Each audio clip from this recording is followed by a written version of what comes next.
When you think of tax dollars going into public education and for the narrative to be that the quote unquote school system is failing, where is my money going?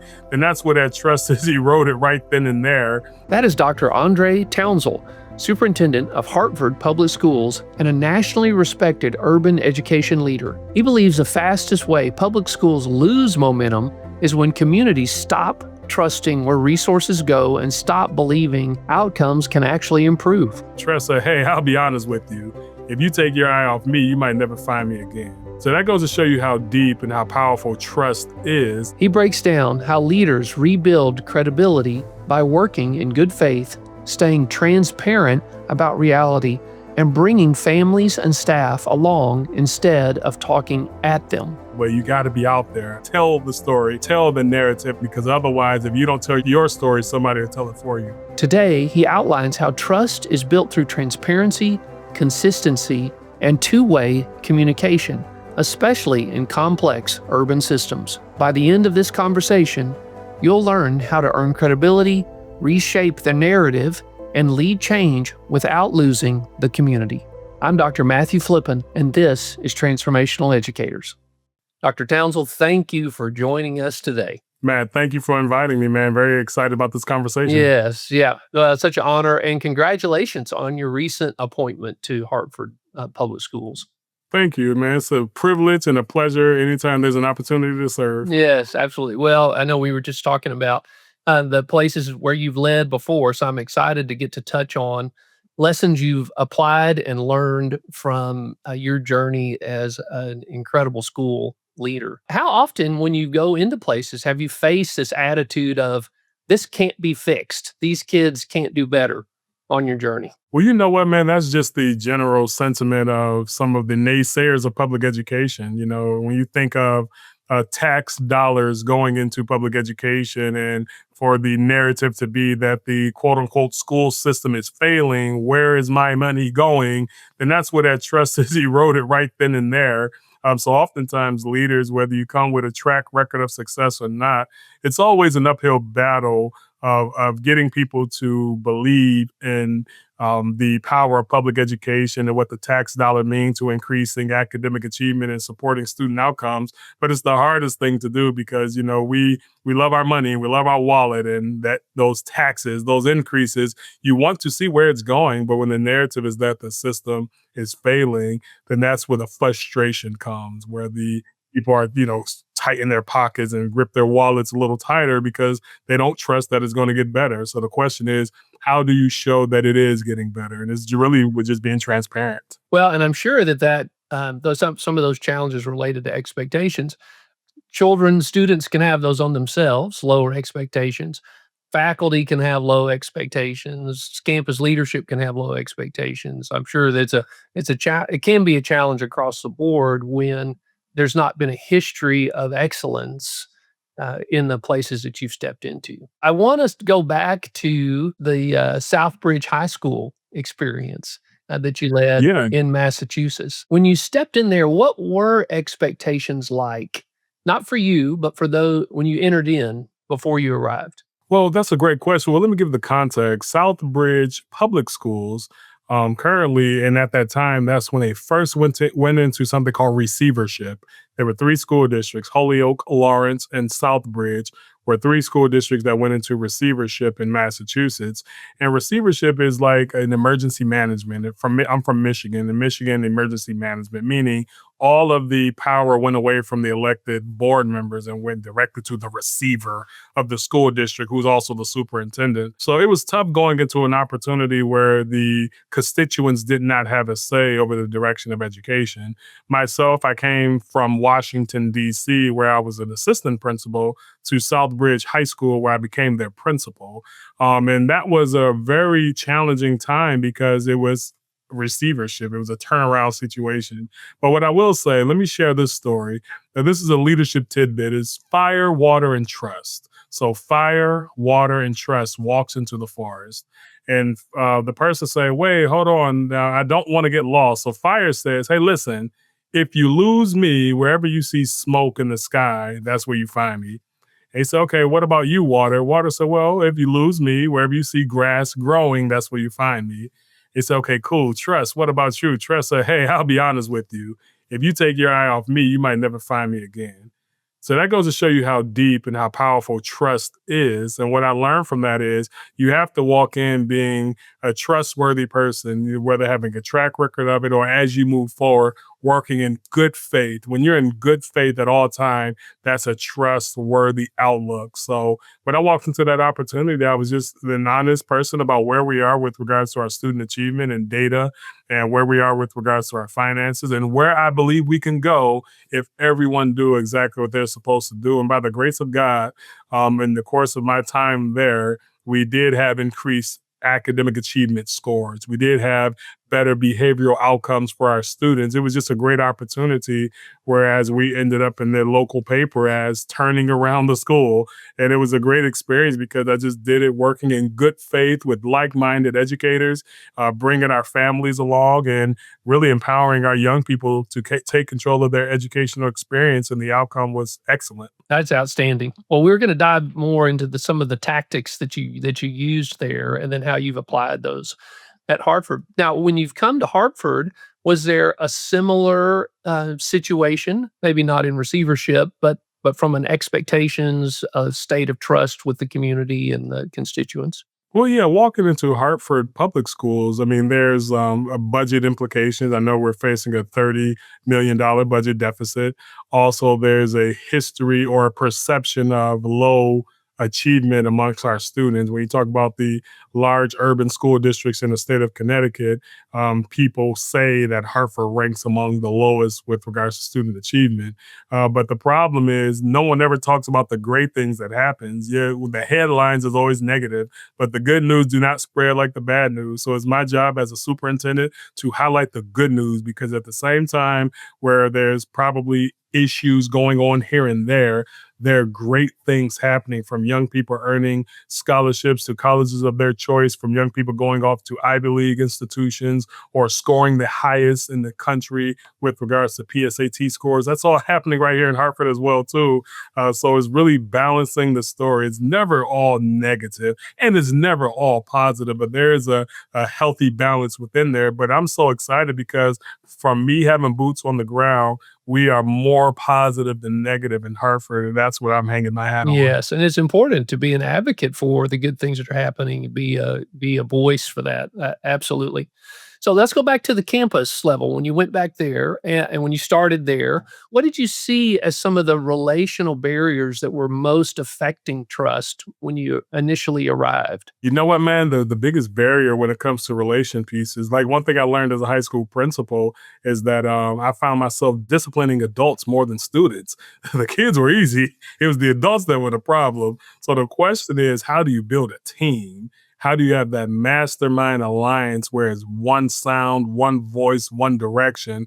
And when you do not have that, that's where the breakdown of trust is. You have to have a squad. When you think about a head coach, let's say Mike Tomlin, for example, with the Pittsburgh Steelers, this man has never had a losing season ever. Now, he's not won a Super Bowl every year, but he's never had a losing season. So the question is, why is he winning or how is he winning? Because the locker room is intact. So the question is, as a building leader, where's your locker room? Because a lot of times, I always say, if you have a group of individuals that's huddling up at the water fountain or in the teacher's lounge talking negative, you probably have a losing team. Now, I'm not saying you're going to 100% have everyone on the same page with you. What I'm saying, you need that universal population, and the culture have to be so positive and so powerful, whereas it's frowned upon for people to get in cliques and talk crazy, talk reckless, or to talk negative, if that makes sense. So it's really about that building leader being an influencer of his or her own and walking in with that trust, that influence, and that confidence, excuse my language, for lack of a better phrase. And then that's where the chips fall where they may. Yes, absolutely. So tactically, how do you get that in the campus with the campus staff, right? You know what? So let me start at a very low level, and then prayerfully your audience is listening. Here's a book that you probably heard of, not you, but the audience. You probably heard of it, but the question is, did you read it? And it's a book by Dale Carnegie called "How to Win Friends and Influence People." And the very basic thing that he talked about in there is it was really treating people the way you want to be treated. You know, if you treat people the way you want to be treated, or if you make people feel important, then the score, everything else takes care of itself. So it's really that relational level, man. You have to. Now, I'm not saying you, as the boss or the supervisor or the leader, that you're everyone's friend. I'm not saying that, but you have to know what's going on with people. You have to tap into their space, get into their lives, tap into their world, let them know that what they think about or what's on their mind is important to you as well. And if you help them get what they want, I promise you they'll help you get what you want. I love that. I love that. I love that you mentioned that particular book, and we actually have incorporated that into our Masters in Education Leadership because it's a great guide and it is very tactical. It does start with you do need to sincerely love people and care about them. Yeah. And if you do have that heart, which many educators do, then it is a natural set of processes you can go through to really deepen those relationships. So when you look at what you did at the campus, and then you say, "Well, man, the Hartford system is so much more expansive and layers." How do you implement that same model of building deep connections? Well, like they say, success leaves clues. And the clue that I found in Southbridge is that you have to be relational with people. So I walk right into Hartford. I don't care what level you're at, from staff member all the way up to board member. I treat you as your own individual person, listening to what your thoughts are, listening to your concerns and your hopes, and tapping into that. So it's the same piece on every level, treating people the way you want to be treated, but also investing into other people's interests. Whatever it is at the top of their mind. You have to consider, when you think of a board of education, for example, in Hartford specifically, I have 9. Those 9 people are individuals with their own constituents that have their own things that they like to see done and accomplished. Now, when I think about philosophically, no one is ever doing anything wrong. They just do things differently. So the question is coming to a consensus. I heard you make a lot of money if you can herd cats. So you really have to put them all together and go into a direction, and acknowledging everybody's wants and needs and likes, and just putting it in one bubble and allowing it to flow in the direction that the consensus go in.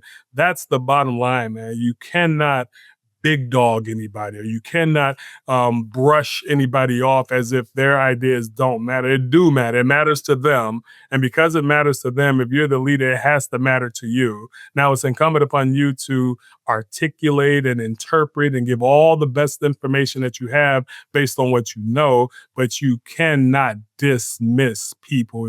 Well, I think it was Maya Angelou say that they don't care what you say, it's about how you make them feel. They never forget how you make them feel. So anybody that walk into your space or any presence that you're in, make them feel good. Make them feel like they're worthy, that they have value. If people feel unvalued, they're going to not give you any value in return, meaning no outcomes, no, all of the positive that you want. It doesn't come if you're not in good faith and giving them that good feel. Yes, absolutely. And that is so true and necessary to do at all levels. I mean, it's when the lowest person that feels the lowest in the organization, maybe the bus driver, the cafeteria, whoever it is, when they feel seen, heard, and inspired, right, then they're going to be part of this transformation that you want to see happen. In the educational space, everybody wants to belong. Just in life, everyone wants to belong. So the question is, if you're the leader, how do you create centers of belonging for every individual, from student to staff member to the power dynamics within the community of people that just want your ear? How do you give them a sense of belonging in your space? They want to belong, so you have to make that space available. Hey, educators. I hope you're enjoying this conversation. At Graceland University, we believe real change in education starts with compassionate leadership and practical support. That's why we share stories like this. If something in today's episode spoke to you, maybe about your purpose, your next step, or how you can make a bigger impact, I invite you to explore how Graceland walks alongside educators through degree programs and strategic partnerships. Scan the QR code on screen or follow the link in the show notes to learn more. Now let's get back to the episode. So sometimes people will talk about that there's a conflict between high trust and accountability. Now, I don't necessarily agree with that. No. How do you maintain high trust and have high accountability? How did you do that at the campus level? Let's go back to Southbridge. I would say at the campus level, I'll break it down. And let me now mind you, if you can see that helmet up there, that means I was a student athlete at some point. I played college football. And a lot of my takeaways come from sport. And I'm going to tell you why. Because in sports, either you can play or you can't. It ain't about what you look like, this, that, and there. We already broke barriers. Black people are in sports, whatever. It's can you hoop or no? Can you ball or no? Can you play or no? That's why I like it. So there's no politics in that. So when I think of leadership or leading people or pedagogy, classroom teaching and learning, I think about either you can master the skills of teaching or you cannot. Or either you understand the pedagogy or you do not. It's not about how I feel about you. It's how you perform in your skill. It's how I skill about you, not how I feel about you. But the good news is, if I can share this book, and hopefully you don't mind, there's a lot of books I like to share. I only have maybe one or two more. Bill Walsh had a book called The Score Takes Care of Itself. And the basic philosophy is if you do what you're supposed to do, if you do what you're supposed to do, you do what you're supposed to do, and you do what you're supposed to do. When you look up at the scoreboard, it takes care of itself. So it's really asking people to do the best they can with what they have. There is no I in team, but there is an I in win. And that I stands for individual. Every individual person on your own time, you going above and beyond, and you put that together with the larger team, you'll find that win. And what is win in education? Academic achievement. What is win in education? Reducing chronic absenteeism. What is win in education? Increasing academic achievement for all young people. That's where the win comes from. But individuals must look at you as that expert and you working in good faith and you also rolling up your sleeves and doing what you say you're going to do, and they're going to do what they say they're going to do. You have to make an agreement with yourself. I'll end on this, Matt. Don Miguel Ruiz have a book called The Four Agreements. And it's very simple. See, people think this stuff is complicated. Leadership is not complicated. Just do the basics and build upon it. But the first agreement is be impeccable with your word. Do what you say you're going to do. Show up when you say you're going to show up. Produce what you say you're going to produce. Be impeccable with your word. The second thing is to do not take things personal. You have the title. People are going to be mad at the principal because this is the principal. It's not you. When you make it personal to you, then there's a big problem. Now you're working off of emotion and feeling. Don't take things personal. The third thing is do not make any assumptions. I mean, it's okay to infer, but don't assume. The data is what it is. It says what it says. You can forecast and predict, but do not assume. And the very last thing is to always try your best. And a part of trying your best is working in good faith and trusting the process that good will outweigh bad at all times when you're putting good out there. I think that right there, Matt, having those four agreements with yourself, not taking things personal, not making assumptions, being impeccable with your word, trying your best and working hard. I think that's it right there. Absolutely. Yeah, my friend Rachel Edoeket said, "Don't take yourself too seriously." At Southbridge, did you face some resistance once you got started? I mean, you're being positive, you're building trust, you're setting high expectations.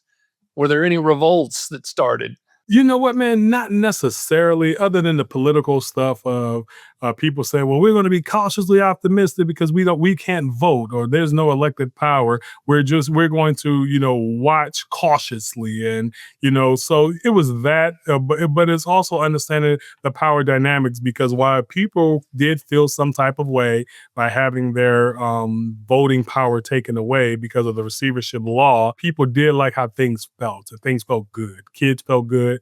Families felt good because the feeling was good. The turmoil or the pushback was lessened, because although we don't like how it feels overall not having the power, we do appreciate how it feels seeing our young people being nurtured and invested into and given opportunity. And a lot of that comes from showing you better than I can tell you. A lot of time as a building leader, sometimes we can get behind our desk and kind of hide out a little bit and just grind grind it out, but you got to be out there. I know sometimes we try to stay off social media because you don't want to get trolled. No, no, no, no. Disarm them. Get on social media. Tell the story. Tell the narrative, and let your story be the one that gets interpreted over and over again. Because otherwise, if you don't tell your story, somebody will tell it for you. Did you have much staff change at Southbridge while you were there? Just basic transient population. When you talk about a low performing school system, a lot of time it's the last resort for some of your top teachers. And when opportunities open up elsewhere, a lot of people do jump ship if they're not kind of tapped into the community. So the basic, you know, in and out. We had vacancies like anybody else. I had substitutes like anybody else. But also when I did get our teachers on board, we did have people that were some riders that were committed to being there for the long haul. And some of those individuals are still there to this day. And I left there in 2018, almost 8 years ago. Crazy. Well, I ask about that because, a lot of times people will say, well, you got to get rid of all the staff or you got to get rid of half the staff to turn a campus around. And I don't believe that's true. And you're just another example of that. No, I believe in inheriting who I have and seeing if my leadership philosophy works. Man, it was like as if I'm a head football coach and I take over a football team, the roster is the roster. You know what I'm saying? If people are injured, the question is how solid is your game plan or how solid is your scheme or your book, your playbook. So my playbook is so solid, I don't care who's in the classroom. I think I can get some outcomes. Thinking about Southbridge, is there a specific student success story or a faculty member success story that really touches your heart when you reflect back on it? Yeah, I'll say, man, I had an assistant principal that was there with me from the very beginning. And when I had the opportunity to be promoted to an assistant superintendent, he became the principal. He stayed the principal there for a long time. So they saw some leadership continuity, me there, him serving as the assistant principal. When I was promoted, he was promoted to principal and really did phenomenal things with those young people and led them through the pandemic. I really had a great time working with, I think his name is Pat Danby. He's still a principal and to this day and doing great work, man. But he was my teammate and we worked great together. And when it was time for me to go to my new opportunity, he stepped up and really showed out for that community and graduated a handful of young people, even during the pandemic. Fantastic. And so the school came out of receivership? Well, it wasn't the school, it's the school The district district. in the Okay. receiver. Understood. Yeah. And the school is still the district, I believe, if I'm not mistaken, the district may still be in receivership. But the school was able to climb up in its rankings as far as student achievement, but the school district maintained receivership. Well, I really appreciate what you've shared today, Dr. Townsel. When you think about up and coming leaders, what are a couple of principles that you really think they need to be intentional about that build trust? I think the principal should be very intentional about their brand of leadership because that's what's going to ripple across the community.